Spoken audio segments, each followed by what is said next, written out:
Miles, that's all. Yeah. Okay, Miles. Just look at the laptop and move it across to the other side of that table. Where I'm still standing. And Sammy, move the chair with him. Yeah.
And we are so damn grateful to be here in this big-ass administrative building.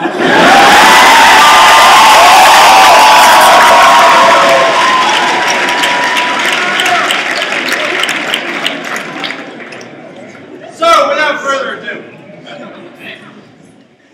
ladies and gentlemen, and organic chemistry students, back to Spike. Back to Spike having no shoes and no strings. It's the most shoestring band in the world, the Columbia University Collection of Broken Instruments. They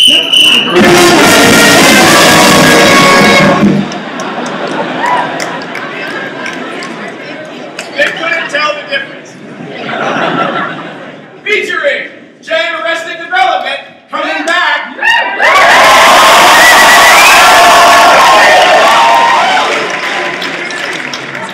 Jay Jason Collins coming out. And Jay McElmore coming. No, wait, he's not coming. No, never mind, he's coming out.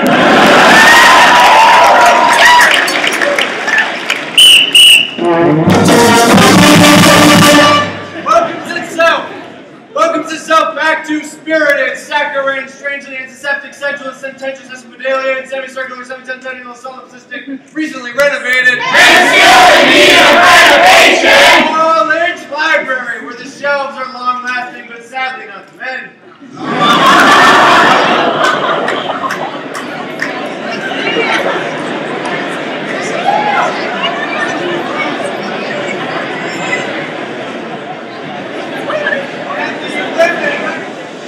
And the women are checked out, but long overdue.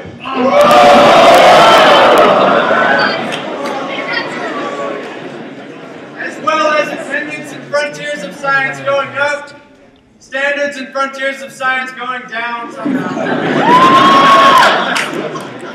And Emlyn Hughes at an all-time swimming in undergrad pussy.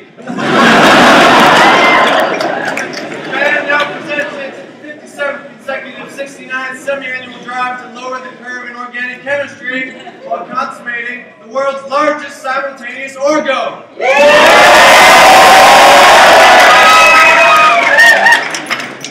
So, in the interest of everyone's enjoyment, C students, please turn off your electronic devices. GS students, please turn up your hearing aids.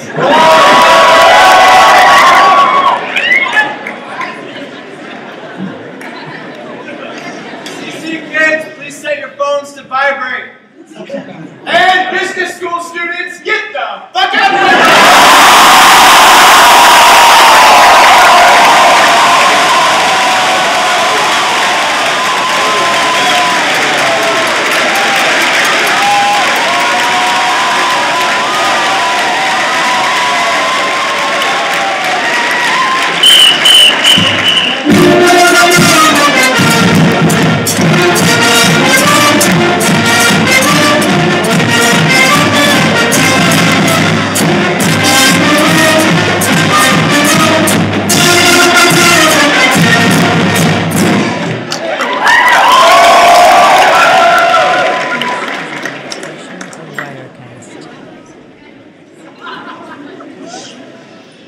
What do you get when you cross a Barnard girl and a slutty lesbian?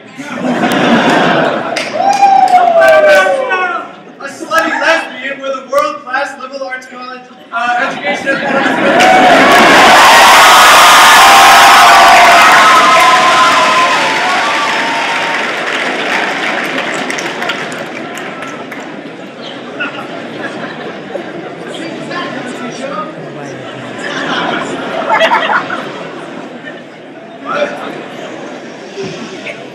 But that sterling reputation was called into question this week when reports surfaced of widespread cheating in major English texts, which, by the way, is, of course, based on the writings of legendary U.S. Army veteran Major English texts.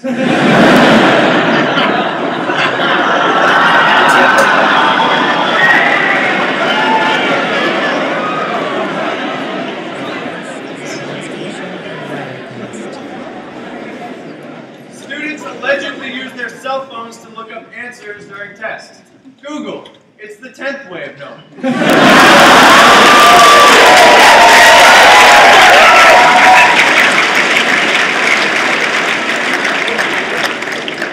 Before you get your non-gender specific undergarments in a twist, we know it was mostly Columbia students cheating in that class. We just don't care.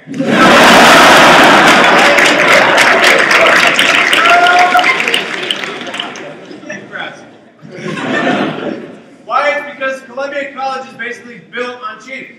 All those authors you love from the core, like Virgil, Cervantes, especially Shakespeare, dirty, rotten plagiarists. I mean, it's as if we can't tell that Hamlet is just an inferior version of the Lion King.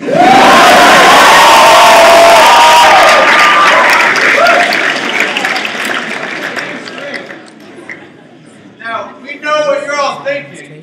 Doesn't Barnard compel its students to sign an honor code binding them to the same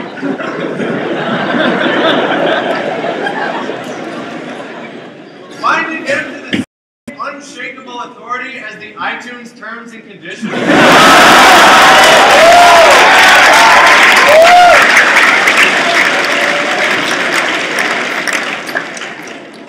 The answer is yes, and it's clearly yielding results. That's why CCSC is proposing an honor code for Columbia to prevent intellectual dishonesty and plagiarism. And just to be clear, they plagiarized that idea from Barnard.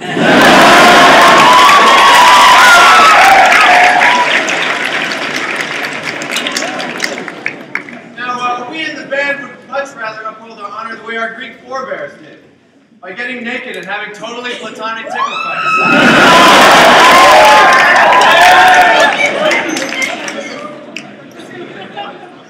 CCSC also wants to institute a mandatory pass-fail policy for freshmen, which would allow new students to get comfortable with C- before the real stress.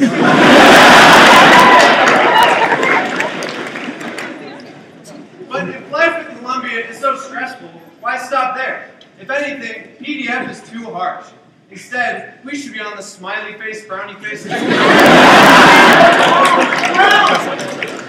Dean Valentini should hold a compulsory story hour on the sharing rug, where he reads classics of the Western canon like Go Dog Go.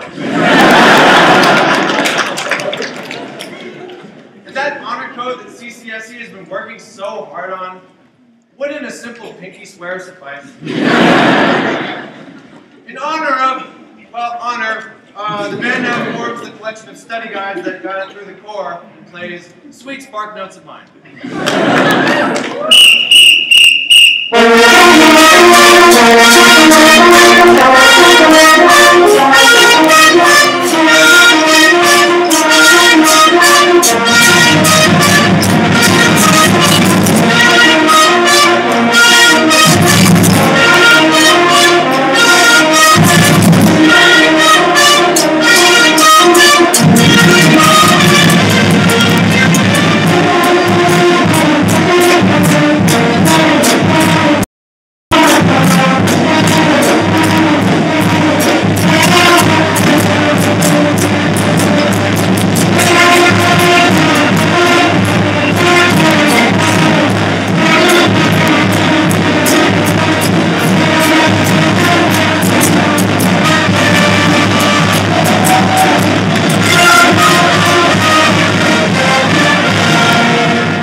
U.S. Senate, a body known for its historic commitment to freedom, safety, and bettering the lives of affluent white male Americans,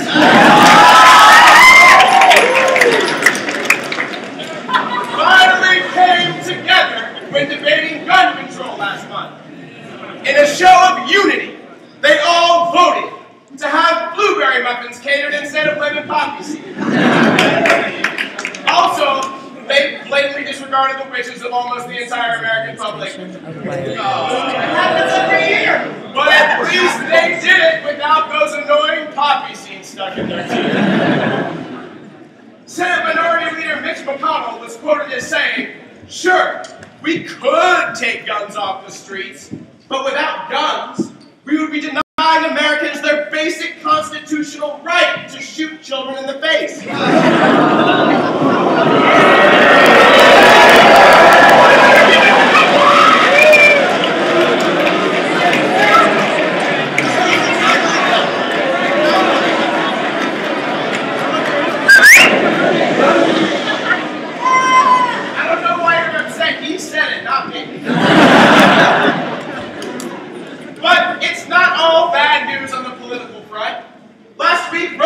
Legalized gay marriage.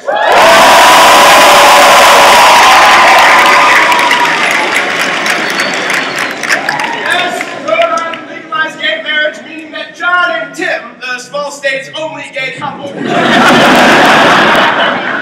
finally tie the knot.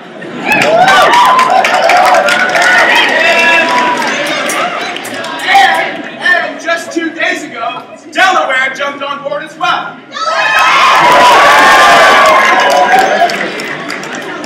Which means that if this trend continues, we're well on our way to becoming an LGBTQ USA. The only cock block remaining is the Supreme Court, which still hasn't issued a ruling on marriage equality after 2 months, which might surprise some of you out there, given that it only took your friend 3 days to change his profile picture back to whatever stupid thing it was before MySpace. Like the Bacchanal Fountain Girl.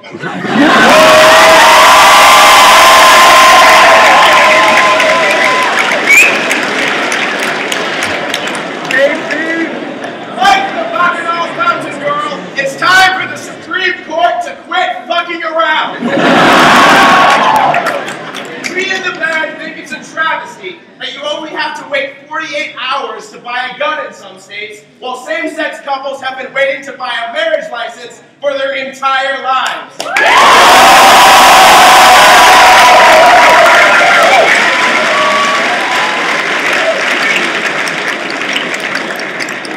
Almost as long as we had to wait for surf and turf at John Jay.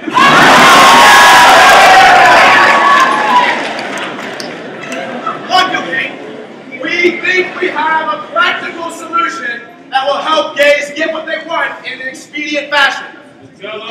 Assault rifles. Wait, don't laugh. Think about it. When you're a gun owner, people in power listen to you, no matter how fucking batshit crazy you are.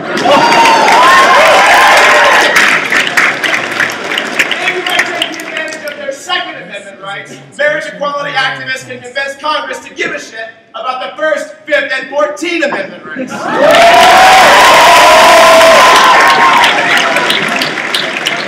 And better yet, this program the cause of gun control by associating firearms with gay people in the minds of homophobic Republicans.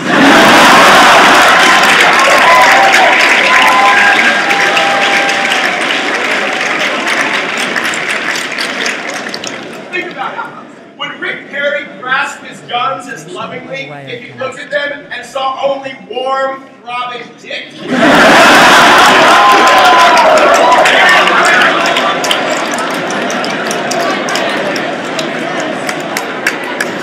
In honor of cocking up our weapons, the man now forms a well-regulated and fierce militia and plays "Carry On, My Wayward Gun."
alcohol to an impressively bearded minor.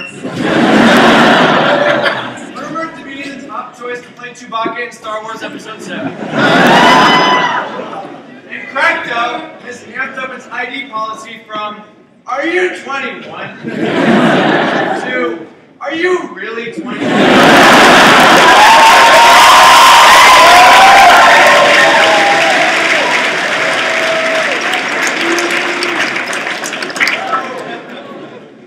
Despite all this increased security in Morningside Heights, Columbia's emergency alert system wasn't even able to warn students about a suspicious purse on campus until well after the crisis had ended, prompting students. Oh shit, hold on. I'm getting a text. Oh wow, it's from Campus Alert System. What an incredible coincidence. Oh shit, this shit just went down in Hiroshima. You guys heard about that?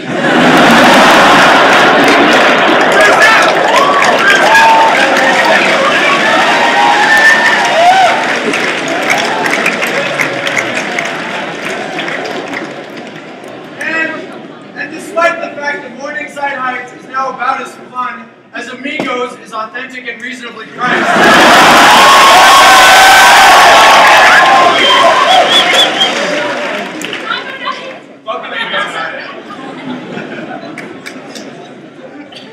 Princeton alumna Susan Patton wants to add another surefire fun activity to campus life: marriage.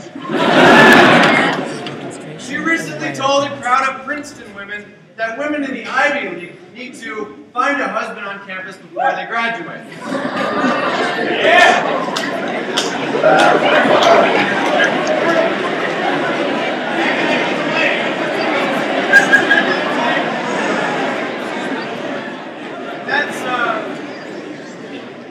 That's a pretty big risk for Princeton women to take at 20 years old. I mean, at 20, it's hard to tell which men really embody Princeton's values and which are just pretend. 10 years down the road, your supposed soulmate might drop a comment about your African-American neighbors that reveals he's secretly not racist.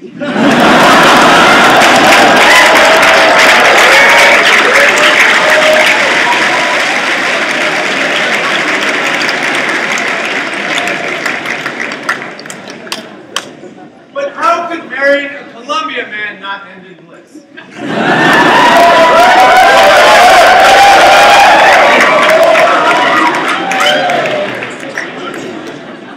If we've learned anything during our time here, it's that every great love story begins with being sloppily groped at the Heights,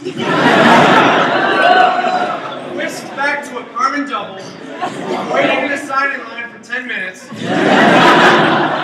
only to come face to face with a spongy quasi-boner.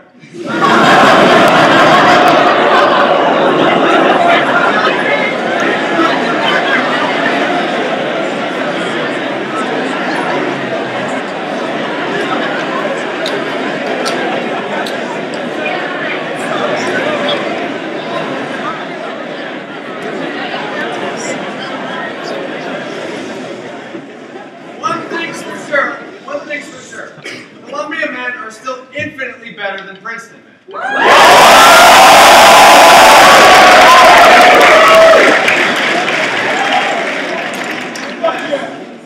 Unless, of course, your idea of a good date is throwing nickels at homeless people in Newark.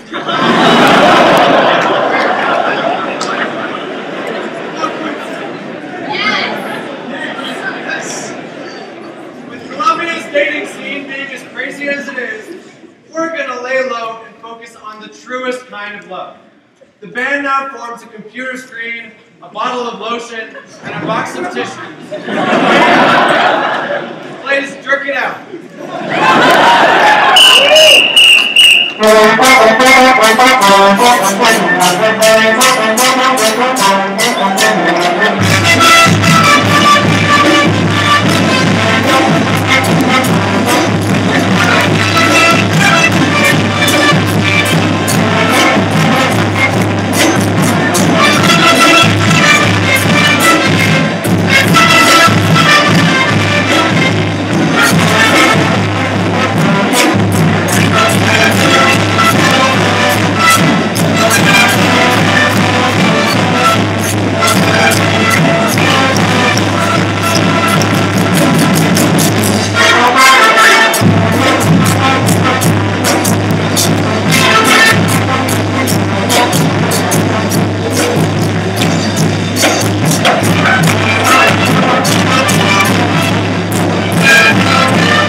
comic book.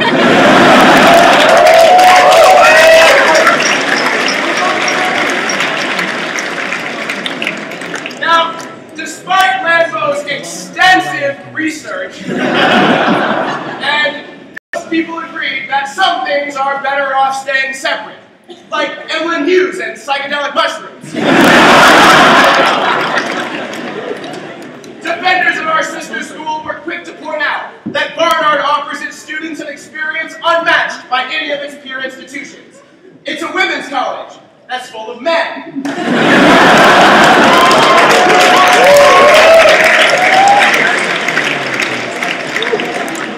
It has guaranteed housing. That isn't guaranteed. And they have bathrooms that double as experimental art galleries.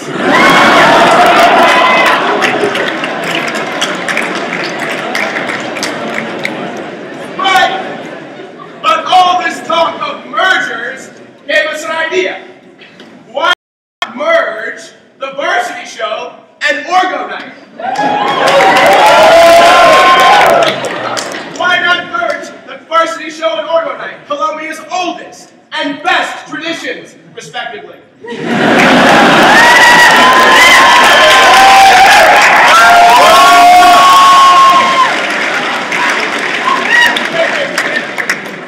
Did anybody here see the varsity show? Wasn't it so great last year?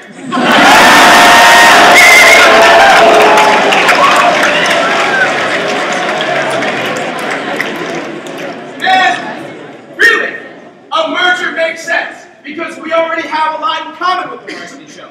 We both do so much to challenge the boundaries of our genres. We're a marching band that doesn't understand music and marching. And they're a musical theater group that doesn't understand plot.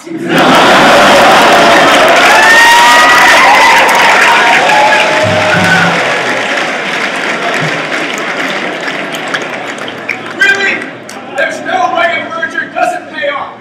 When you put the varsity show and Orgo Night together, you get the unifying peppiness of the 1920s and the bitter disillusionment of today. So get ready, folks, for the Orgo Show Varsity Night, the most uplifting, degrading, collaborative, divisive show on campus. In honor of things that are never, ever, ever gonna get together.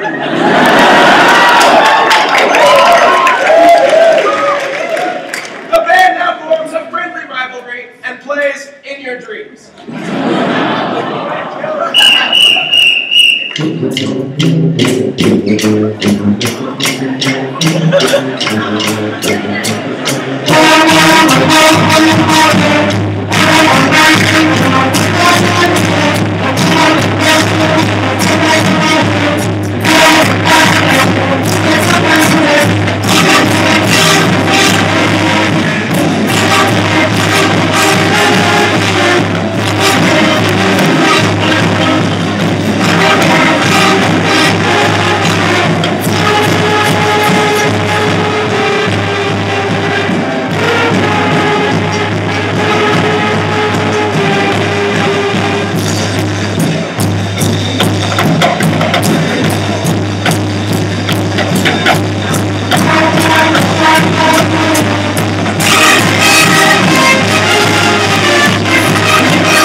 Students, it is with great sadness that we write to inform you of the untimely loss of a valued member of the Columbia community.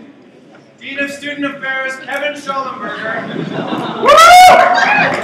a cherished university administrator known to all of us as being the Dean of Student Affairs, has gone to a better place, Baltimore.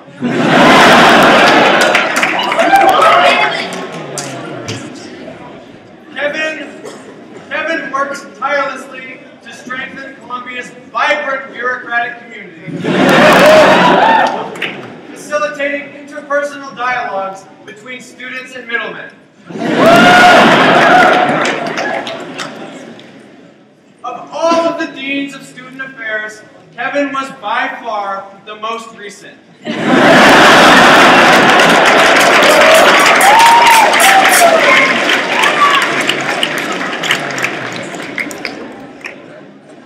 Kevin will be remembered most fondly for his emails and the comforting consistency and unsettling frequency with which he informed us of the untimely loss of valued members of the Columbia community. And that got us thinking, maybe death is the only way to really become a valued member of the Columbia community.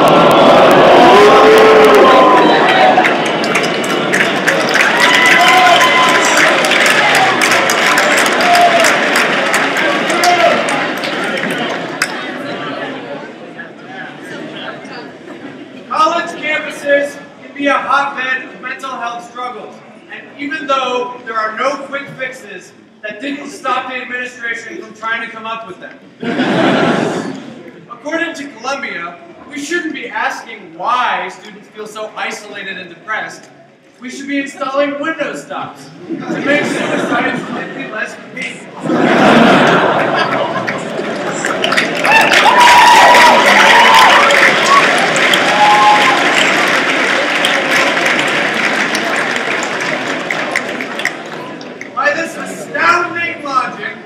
We should treat alcoholism by making bottles narrower.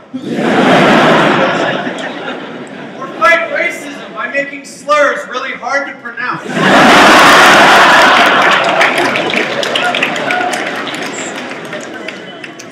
But this window stop skullfuckery fails in comparison to stories of students being forced into hospitals or strongly encouraged to take a year off just so they don't harsh our mellow here on campus. Really, Columbia, saying a problem is going away just because you don't have to look at it anymore? That's the kind of reasoning that leads to, oh, I don't know, installing a new deck on Cuban Plaza, even though underneath it's got the same shitty and fucked up.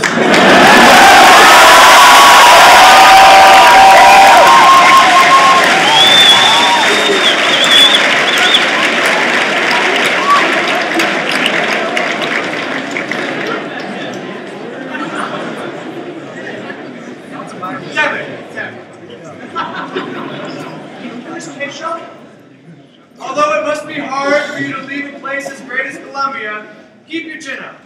Remember, when God closes a door, he opens a window halfway.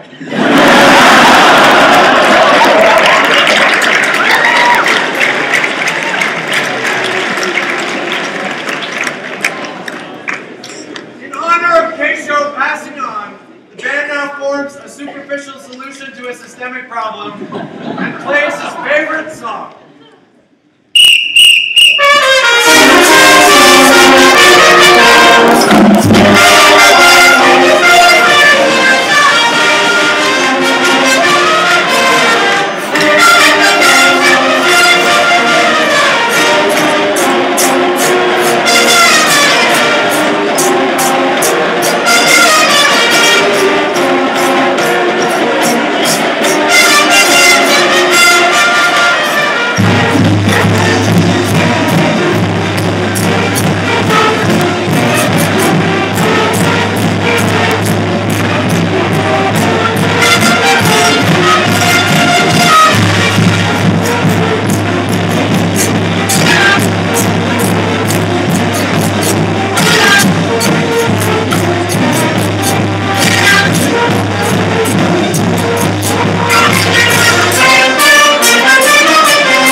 And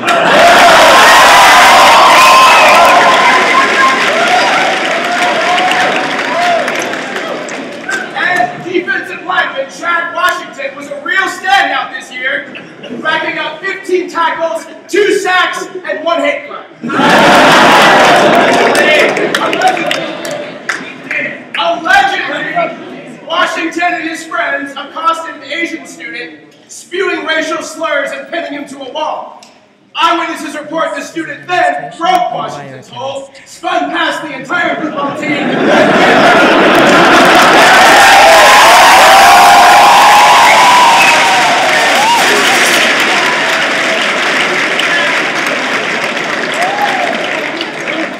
but this guy's not just a violent racist, he's also a poet. In a Spec op-ed titled, "Athletes Deserve Respect," Chad Washington, not to be confused with any Chad Washingtons that didn't commit a hate crime, allegedly,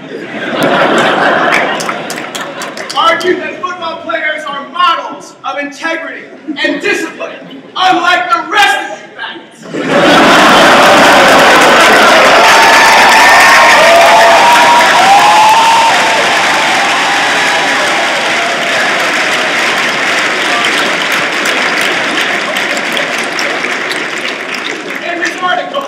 Washington called for Columbia students to put down their extra homework and come see a football game. What he did not think about, among many things, is that a grueling problem set is still less painful than watching the football team.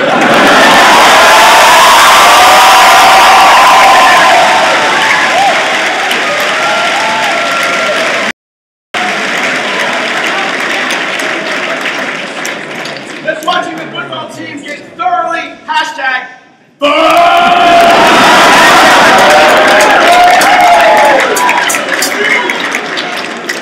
Do you know how excruciating it is for us to desperately cheer, knowing we can do nothing to stop the violence?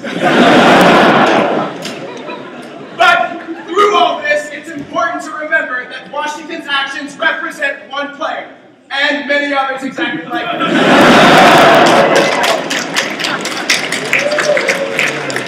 A good portion of the football team used their Twitter accounts to reveal the fascinating concepts of their concussed brains.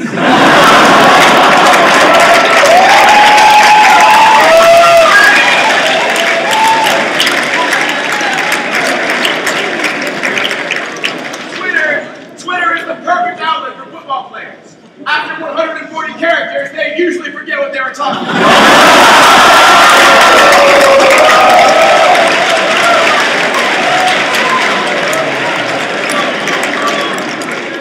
Oh, right, it was homos.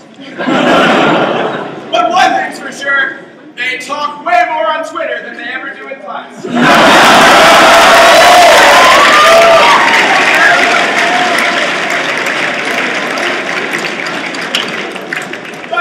At least these guys didn't discriminate with their discrimination. They hate everyone.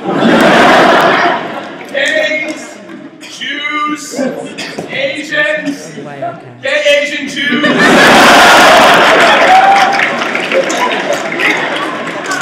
So, can we please stop beating up on the football team?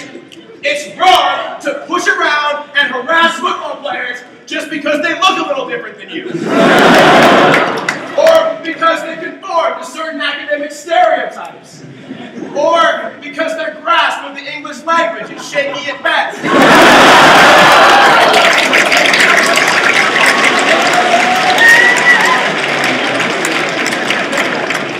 We should embrace this unique culture and its values, because at the end of the day, football players are people too. A select few of them are just really, really shitty people.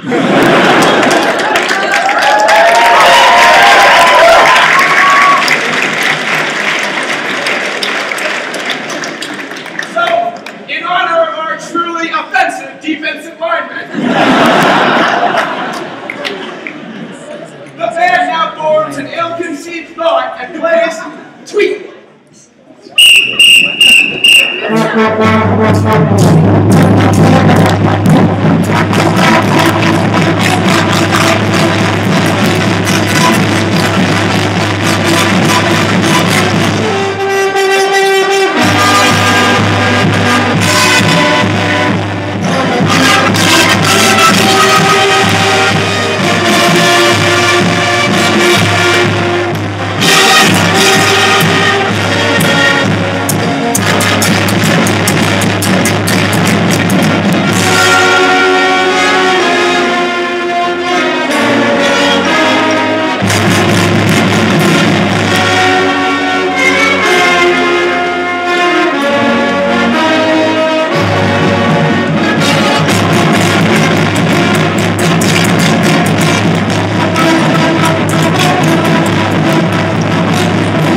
Whereas in Colombia, students that are not part of the solution are part of the band.